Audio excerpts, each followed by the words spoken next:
Alrighty, Chevy Aveo 2011. The car had a couple issues, make them in separate videos, but the issue at hand is when I turn on the vehicle, it has a loud screeching noise. The engine starts to hesitate a bit. Hesitate in place without even putting it in drive. So I'm in park, and here's the problem right here. So I take out the belts. So what I do is I just move the tensioner out. I put the ratchet to pull this way, and this moves inwards, and I can pull the belt out, right? Easy stuff. My problem is right here. See that? It's supposed to rotate freely, like this guy. See that? Free rotation.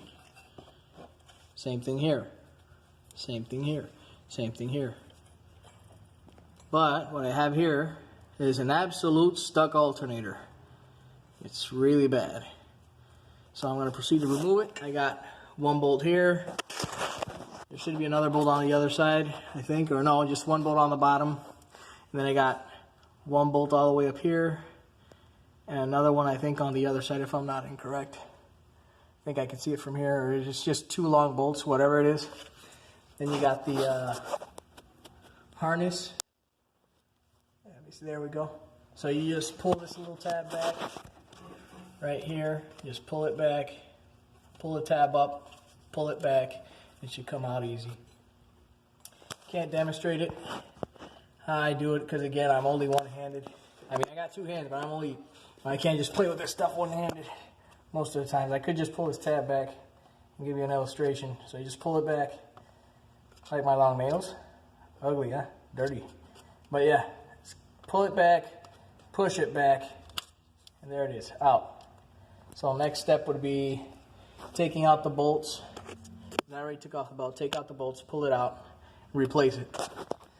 I'm not going to repair that old alternator. It's a 2011.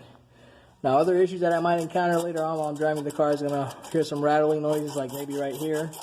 That's going to be a rattle point because of this.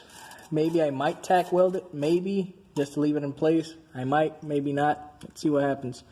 I do have a welder to deal with this stuff. So let's see what happens. But yeah, got this guy to deal with, and I got this guy. See what happens. This is a brand new alternator right out of AutoZone, right? See the stickers and everything, all good. Main issue was I had one of these bolts sticking out probably like 10th out of center. So I got this bolt like over here on the corner, and you can see a big gap. At least 1/3 of this hole with the threads, you can see right through it. So what I basically did was I took the Torx, released them probably three full turns. You can see there's a gap. Stick my nail in there. Same thing here. Same thing here. So I just loosened all 4 of them. I tapped it with a rubber mallet. Aligned them with the bolts in. That way I make sure that everything's perfectly aligned. See? It goes in now. And now I'm going to proceed to tighten up these Torx up. All 4 sides. Retighten them up. I already let AutoZone that they should, I had to make it work. I'm not going to be waiting one full day just to get these 2 right. And that's hoping that the other 2 are right. You know, the other 2 alternators were assembled right. They refurbished them. But yeah, it's basically the gist of it. This is just some general counsel, counsel I can give you that, if you deal with brand new parts and you don't have time, just try to work it out. And this is the way I worked it out. I just loosened up the Torx, tapped these corners with a rubber mallet, and then once I had it aligned, I put the bolts in and tightened these. I'm going to tighten these Torx up so it can stay all aligned.